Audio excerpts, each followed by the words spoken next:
Ah, the vast galaxy and universe of RimWorld, so beautiful, so chaotic. Long, long ago, there was a governing empire over the entire galaxy that kept things in line. The Empire, you could call it, but due to internal turmoil and other matters, they became shattered.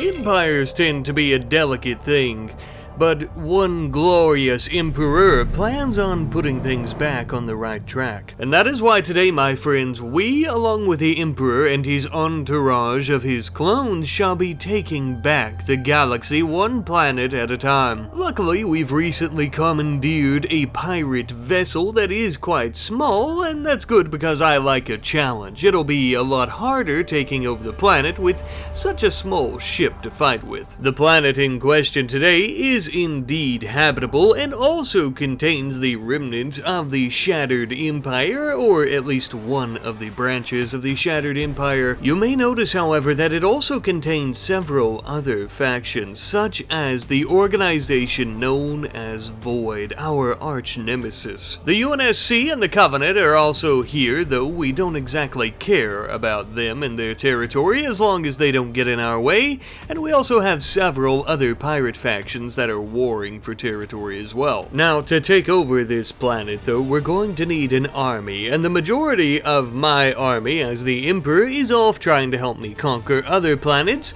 so I believe I'll be using the Biotech 1.5 cloning mod to go about cloning my current entourage and turning them into an army. The idea here is to turn this desolate pod of a satellite that we've built into a proper space station by some point, but you may also notice that we are in desperate need of resources. And there's only one way, or perhaps our favorite way, to go about gathering resources, if you could call it that.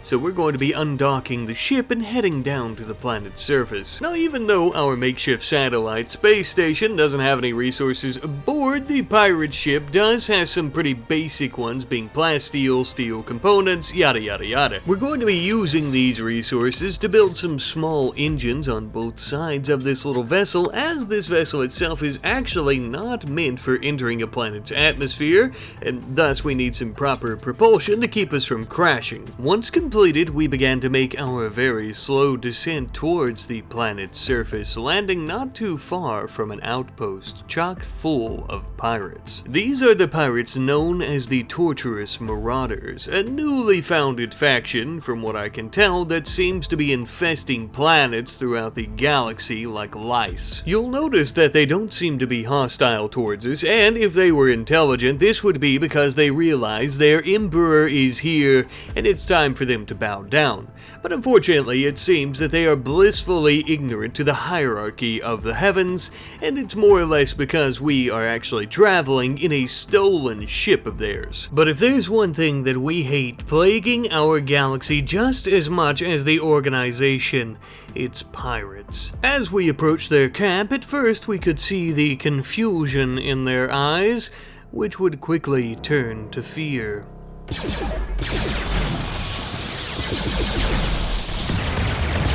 We began completely unloading our blasters into the pirates, slaughtering droves of them at a time. They had absolutely zero chance of survival or even escape for that matter, as we began chasing down those few members who would flee. Poor dumb cowards. Truth be told, they probably would have been willing to bend the knee to their new emperor, but we have to set an example. Besides, they definitely wouldn't have liked it when we began tearing their outpost completely apart and stripping it of its resources. Not only would we take the steel, plasteel, all the blocks we could carry, and everything else of course, but we would also end up harvesting their devil strand, which appears to be the primary productive resource of this outpost itself. Besides, even when filthy pirates bend the knee to authority, it's never that way for long, normally until you turn your back. Utilizing some of the resources that we had taken, we would actually begin making some very large shelves, the largest that we could muster. That way we could fit all these resources inside the ship. We also quickly began lobbing down many a tree or vegetation in the area for their precious wood.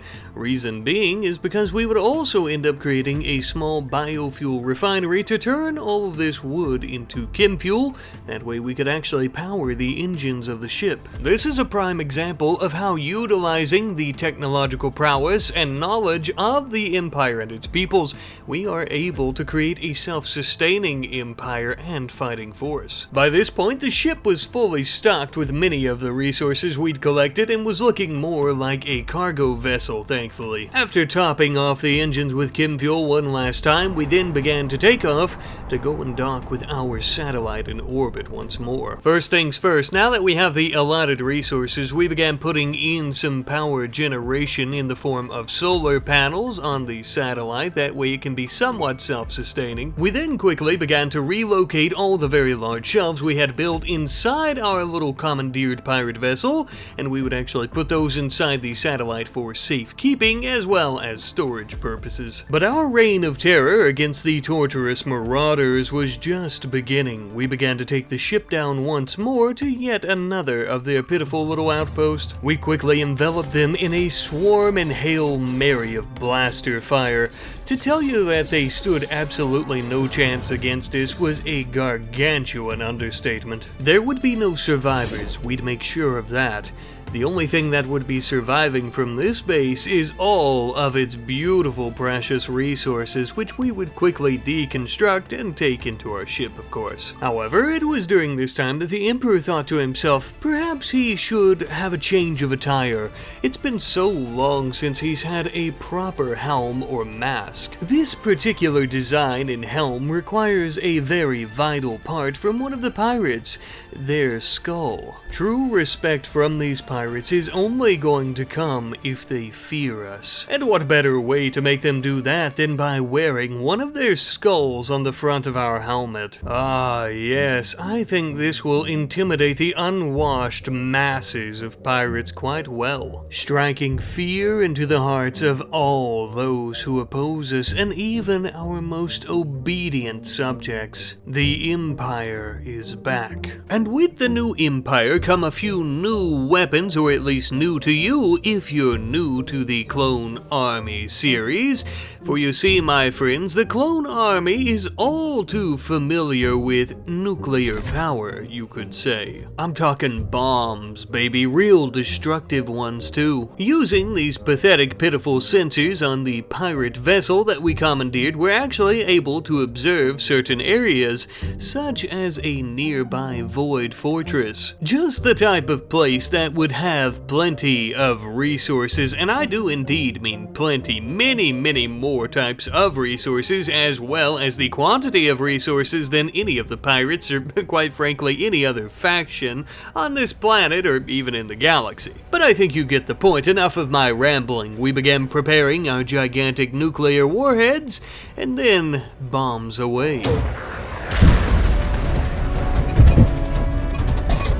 Oh, it's been far too long since we've bombed these bastards into oblivion. My favorite part about bombing a void fortress or laboratory is that if you hit their power cells, you cause quite the chain reaction. After that, and the whole damn place is up in smoke, you really only have to worry about all their defenses, which can be quite troublesome unless you know how to take them on. Lucky for us, we're quite familiar with it by this point. Ah, there we are, just what we needed. Now, this being a fortress instead of a laboratory, they don't have all that many construction materials or really any resources compared to that of a laboratory, but I have something in mind there as well. Instead of worrying about what they currently have on their shelves, we're going to be deconstructing this entire damn fortress and stripping it of its resources such as steel and plasteel. And when I say the entire damn place, you had better believe that I mean it. We are going to take every last nook and cranny that we can fit aboard that pirate vessel, filling it to the absolute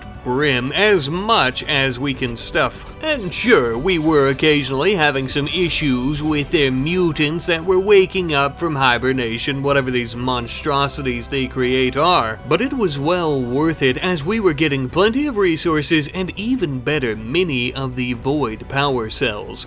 Even with all of our vast knowledge in the Empire, we still don't know how to create these, and thus they are very valuable to us. After taking all the resources that we could possibly fit into the ship, we were being chased by many more of these mutants who were waking up from hibernation, one of which so fast, even making her way into the ship, where she would promptly meet her death, of course. But with that, it is time for us to return to our little paradise in the stars that we're building. Thankfully, these void power cells would be able to get us back up to dock with the station.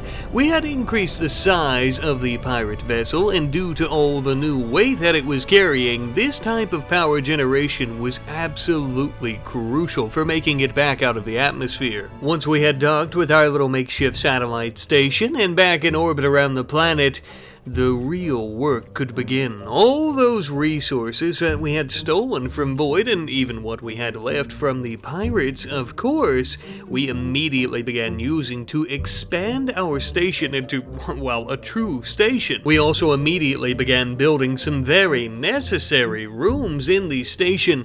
First and foremost, you would think with a space station, you're probably going to prioritize things like hydroponics, or possibly even just a bedroom for all of your people, or something like that. Well, not in this case. No, my friends, we are prioritizing a laboratory. To be specific, this is a cloning facility, a laboratory where we are going to be extracting DNA from our clones and possibly even our Emperor to make, well, clones. You see, it'll be a lot easier to dominate this planet and to take more resources from our enemies once we have an entire army to do so with. Of course, though, we do need some proper protection for our cloning space station above the planet, so we built an extra large shield generator to engulf the entire thing to protect us from any attacks. Not only should this protect us from enemy ships, but it also will protect us from any enemy drop pods, i.e. Void, the organization that loves to throw its soldiers right through your roof. To begin, the Emperor himself, Napoleon, would actually extract his own embryo DNA for our very first clones. Not to worry though, this little clone shouldn't be able to overpower him or anything, as he is only providing a mere fraction of his DNA, just in case. I'm not even sure that these machines could birth a creature of his stature and might. I then realized that we need many more of these embryo DNA taking machines, and thus we built a whole smorgasbord of them and had our clones begin chipping in some of their own DNA. Once again, simply a fraction for the time being, meaning that these clones aren't exactly going to be on par with all of us. But in a case like this, for this type of planet, we're going for more of quantity over quality. Now, of course, we're not going to have a bunch of shitty soldiers, but, you know, decent clones. You'll see what I'm saying. We also began working on the station's defensive capabilities by building some very large plasma cannons on both sides of it. We needed to be able to protect itself in the event that we're on the planet slaughtering some pirates or Void associates and having just a jolly good time, and we're not around to protect it manually. Just the same, we would also need to ensure that it could fuel itself if we were to take the pirate vessel back down to the planet's surface, and I don't think our solar panels are going to cut it once it's at a certain size, so we added in 2 large fission reactors as well. With all the uranium we've already taken from Void, we should be able to keep this station powered for quite some time. I told you we were quite familiar with nuclear power after all. Next up, we needed a proper storage room, one that would actually be large enough to store all the materials that we need, not only to continue building onto the station, but we're also going to need a lot of nutritious foods and or just some basic nutritious items such as rice, nutrient paste, whatever we can find really. realistically to feed all of our growing baby clones. After plenty of time building and hauling things in, with the current size of the station as it is, I was fairly pleased. And now it was time for us to move on to extracting more DNA from the Emperor as well as our little elite clone entourage here, and making many more embryos. We would also add in a very large machining table as well as a fabrication bench into our warehouse. Not only would we be able to make more nuclear bombs here, but also some attire. Expending quite a few resources, we would also build ourselves a Razor Crest style ship for the Emperor himself, just temporarily until we can build something quite a bit larger, of course. Though it seems that our work was completed just in time, as we now have a hostile enemy fleet approaching. Upon closer inspection, it appeared to be two relatively small-looking ships, hardly what I would consider a fleet if I'm being honest with you. The unknown attackers began firing off missiles at us, hitting our piss-poor little barely protected pirate ship, though we don't really mind all that much. We would take off in the Emperor's Razor Crest and land not too far behind this enemy fleet. As you can see, our plasma cannons have already done quite a number on their engines. As we began to board, a soldier in a beautiful dawning white armor came out. Ah yes, the Shattered Empire. It would seem that our station is large enough for them to detect now, and they've decided to try to attack us, of all people, even with the organization infesting their planet. Poor little creature. Not to worry, little friend, Daddy's home, and so is the new Empire. As to be expected, with most of the branches of the Shattered Empire, they're not exactly eager to see us, or even to join us just yet. Well, at the very least, we'll take their ships for our own fleet. And since they want to become traitors to the new Empire and their new Emperor, they can become ashes. We have no room for cowards here anyhow. Only the bravest of Imperials and our clones, of course. With that battle completed though, and these new ships in our midst, we would of course use the salvage bays of the station and bring them a little bit closer. That way we could deconstruct them much easier. Now initially I thought of keeping these for our clones to use, but I think the materials would be much better to have instead, and that'll keep us in the stars here working on the station just a little bit longer before we have to go raid another fortress. And as you can see, I feel that this was a pretty good decision, as our warehouse room here is basically filled to the brim with plasteel and steel, though we do still have plenty of empty shelves and room for more. All the while, we're working on our station.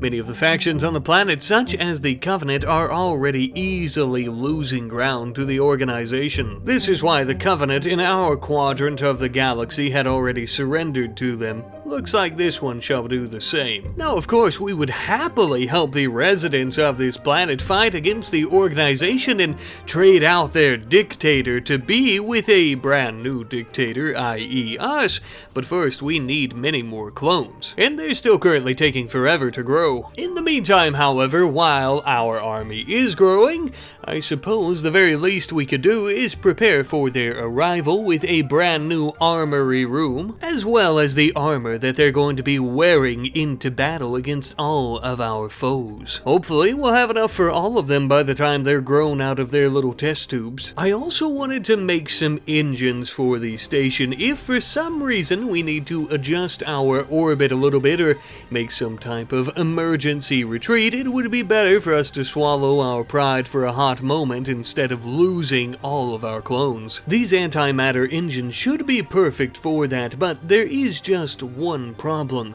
The special type of fuel that they require is not something that we're capable of creating just yet, and thus we'll need to acquire it from different means. As we were planning on how to go about doing so, we were also adding in a few extra weapons to the station, when all of a sudden, our very first batch of clones were finally born.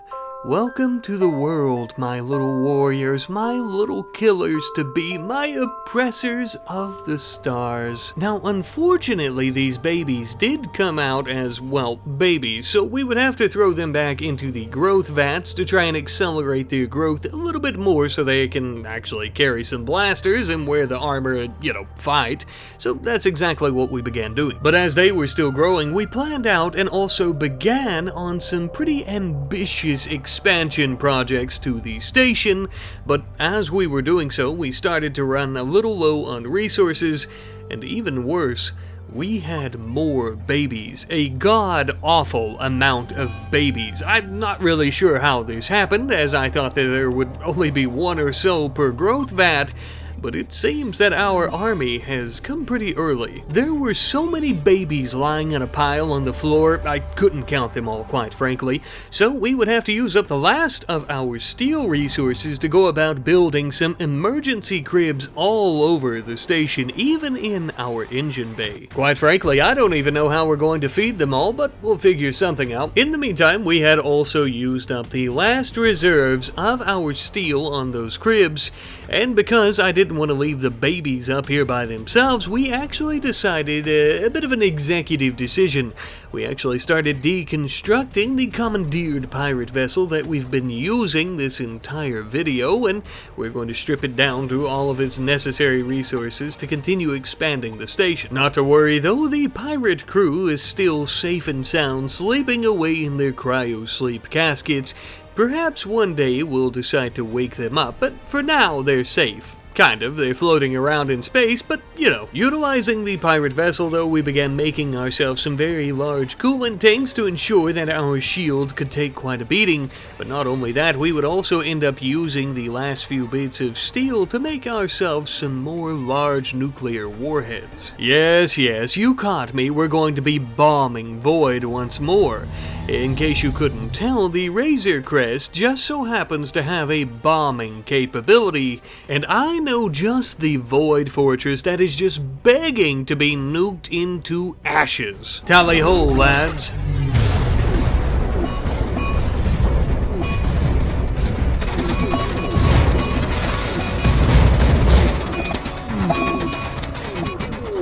Ah, such a beautiful light show, eh? It looks like they're not quite happy about that, though. The Emperor, all on his own with a blaster rifle, would take on the Void Forces, or at least, what remained of them by this point. I must say, truly astonishing to see him in action, no? Well, with the entire fortress conquered and all of its inhabitants killed, it was time for us to begin making a few runs back and forth, bringing resources back to the station.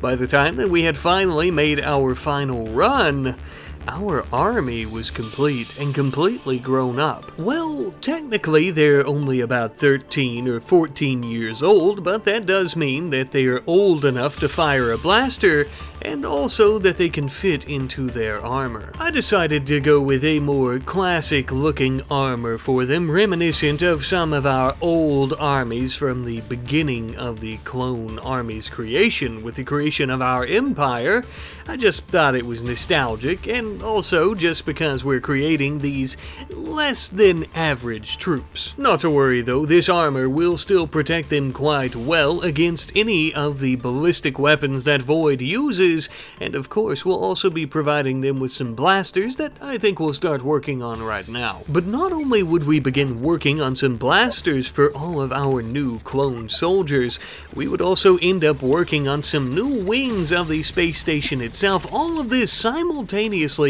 which was quite easy to do since we now have an actual army at our disposal who not only can fight, but of course can also construct as well. Now, as mentioned previously and earlier on, these new soldiers are not exactly up to par in the gene department, especially not compared to the Emperor, and definitely not compared to even our elite clone soldiers that he has with him, and thus because of this, we are going to be providing them with plenty of implants and and void bionics to make them super soldiers. This would indeed take a very tedious amount of time, but once completed, we had a true fighting force under our thumb once more, ready to take on the world and all of those who lay claim to it other than ourselves.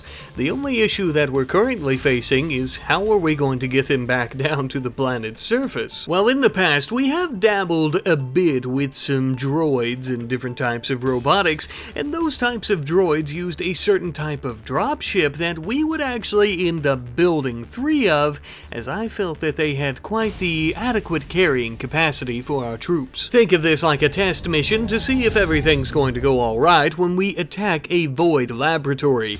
And yes, indeed, you did hear me correctly, this is not a void fortress, but a laboratory, meaning that they have many more resources, but also it is going to be much more dangerous. Most notably, in the middle of the laboratory, they seem to have a large shield generator that could easily encompass the entire property, meaning that nuclear weapons will no longer work when they have one of these bad boys. Lucky for us, we don't plan on relying on nukes anymore, only using about 2/3 of our current army and our current troops. We began moving on the laboratory, destroying their defenses quite easily. With those silly, pathetic little contraptions out of the way, we began making our way to the center, the residential area of the Void Associates. They, unlike their mechanical defenses, actually put up one hell of a fight and were somewhat more durable, I'll say, but they too would fall to our might. With the vast majority of the associates killed, it was time for us to make a true infiltration of the laboratory where they keep all of their succulent resources. Not only would we find plenty of materials to build with, like plasteel, steel, yada yada yada, all that great stuff, as well as gold and whatever else, but we also found plenty of void bionics and implants, more than enough to finish off the rest of our army, and also to go ahead and give to many of our soldiers who have bionics but are missing a few implants and what have you. The hardest part of the entire ordeal, you might think, was killing all the associates, but you would be severely mistaken. No, my friends, the hardest part was after getting this back to the station, we had to take some time to haul it all in. It would seem that the organization of this planet is also becoming quite a cakewalk so far. We'll need to be careful though. We've thought that about them before, and they've proven us wrong time and time again. The organization is a very credible threat, and of course, our biggest deterrence when taking planets. They'll come up with something to stop us. They always do. And yes, invading these laboratories and these fortresses is great for getting resources, but if they're fully aware that we are on this planet now, they are most definitely going to be making efforts to ensure that we don't get those resources even if we take their bases, so we need another plan. Luckily, it seems anywhere in this galaxy, it doesn't matter the planet, silver talks, baby, so we'll actually be able to hire some fine folks to join the Empire and to go far north into the mountains to set up a little bit of a mining operation for us. It's not much now, just to start, simply a foothold of our Empire on this planet, but we will be able to set up mini quarries and different types of mines. That way we can request the resources that they're digging out or sell them off for profit, whatever we're feeling at the time, or whatever the situation calls for best. This will also help us eliminate the need for invading other factions like Void solely for resources. But now that we finally got our foot in the door here, and now that we finally also finished off the bare necessities of our cloning space station in orbit around the planet, there is one more thing we need to do. This space station needs an AI to run things in our absence to the utmost efficiency. Technically, we could end up using a computer core with a computer-based AI, but I have something else in mind. Allow me to introduce RimWorld, the station's brand new AI. And in case you're new around here, it's important that you know that RimWorld isn't just your average AI. He's actually a fallen companion, a fallen warrior, and ex-enemy. He sacrificed himself in an explosion a little while ago, and we decided to keep his brain and whatever bits and bobs of him we could for his DNA for this exact moment. I could think of no one better to run this station to its utmost efficiency, and hopefully, maybe in the future, we could regenerate his body, but only time will tell. Welcome back, old friend. Now that we truly have all of our ducks in a row and our main priorities taken care of, such as our laboratories to make our army and to replace our army when many of our soldiers die inevitably, I also felt it was probably time for us to focus on a hydroponics area. That way we can begin feeding our army in the event that we do not get any more resources from places like Void and what we talked about earlier, essentially. And of course, sticking with that, we would also build a very small room where we could begin making our very own nutrient-paced meals. Luckily, there's so many implants and joy wires in their brains, these clones, they'll never even notice that it tastes like ass. And if they do, we could always strip them of all of their armor and then throw their ass out the airlock. Just because they're tough as nails now doesn't mean they still can't be suffocated, of course. But our station still requires many more expansions. One in the northern section of the station itself is going to be something of a mechanoid laboratory, if you will. Now, of course, we don't plan on creating a mechanoid or droid army as we have our wonderful clones, but we still find that androids and mechanoids are quite useful in certain situations, and that's why we're going to be linking it to Wartwart himself, the AI of the ship, so that we may go about creating a few. For our very first mechanoid, we would end up gestating a very large specific type, which just so happens to be a surrogate. And though yes, this type of mechanoid does indeed have defensive capabilities, being in the form of a slug thrower shotgun in place of one of its arms, it's actually not used for defensive purposes. Well, at least not in the traditional idea of defense. This surrogate mechanoid is not going to be defending our station per se, but more of all of our clone babies that we're raising. Not only that, but she is also programmed to nurture them, and she is pretty darn good at it, as you can imagine. Currently, she does need a little bit of help from our soldiers, but eventually, after getting enough of these mechanoids, it will become clockwork. Now then, to further ensure the security of our mission around this planet, as well as in the galaxy, and the security of our station and all its resources, we are also going to be building a comms console with 2 of the orbital trade beacons in our warehouse. Having this option available to us does also mean that we'll be able to contact the orbital traders hub, meaning that if for some reason we can't get our resources from the planet for one reason or another, maybe our mines get destroyed by the organization or whatever, we'll actually be able to purchase those resources to continue our glorious mission. We also have plenty of forms of power generation like the void power cells as well as our fission reactors, but we don't have anywhere really to go about storing it all, so we made some very large capacitors as well as a few smaller ones just for the time being. We would also continue furthering our expansion of the station once more just above the residential area of all of our clone soldiers, trying to stick with a symmetrical design as much as humanly possible here, as you can see. On the left side, we would end up building ourselves some shuttle bays. Now, of course, our ships are far too large to go about actually using these bays, but they will be absolutely perfect if we decide to put in some emergency escape pods, or even when trading, we'll be able to get our goods in this area. On the right wing, we just kind of made a miscellaneous area where we can actually go about making some chem fuel with a biofuel refinery, a few other science and military stations if the need be, and then also just kind of a large fission reactor, just a little bit of everything that I felt the station needed at the time. We may end up changing this around at some point, but something that I built that I had almost forgot to actually go about creating was a solar flare shield generator. This will actually prevent Void and any other faction that uses that method of shutting down all of our electronics and power generation from being able to do so. Now, truth be told, the organization of Void has been known to find ways around these to shut everything down still, but it is a good precaution to take. Last but not least, we would actually end up deconstructing our Razor Crest for the Emperor,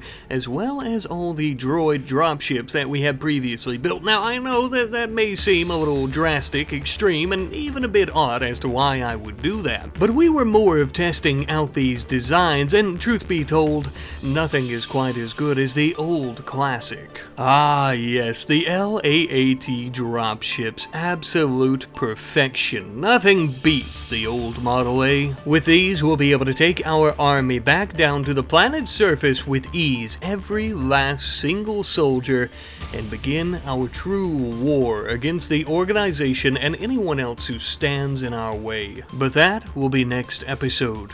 Until then, my friends.